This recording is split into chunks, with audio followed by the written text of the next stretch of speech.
Here we have another definite integrals example problem, and this example problem is interesting because we'll use u substitution and we'll see how modifying our boundary conditions in terms of u will make our solution so much easier. So here we have the integral from negative pi to pi over 2 of cosine of x multiplied by cosine of sine of x dx.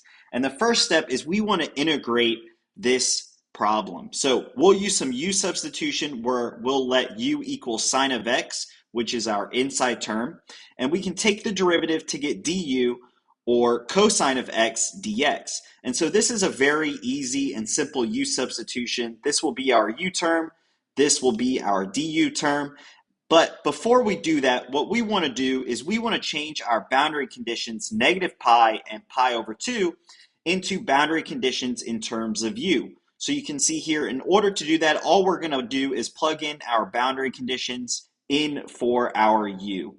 So we'll get sine of pi over 2, which is going to be equal to 1 by using our unit circle. So you can see here, this is our solution using the unit circle. And then we'll get u of negative pi, which is going to be equal to sine of negative pi, and we'll use our unit circle again to get 0. So now we have our new boundary conditions in terms of u, where we're going from 0 to 1, and we can go ahead and plug in our u and du into our integral to get cosine of u du. And so now this is a very easy integral. We can go ahead and do that to get sine of u evaluated from 1 and 0.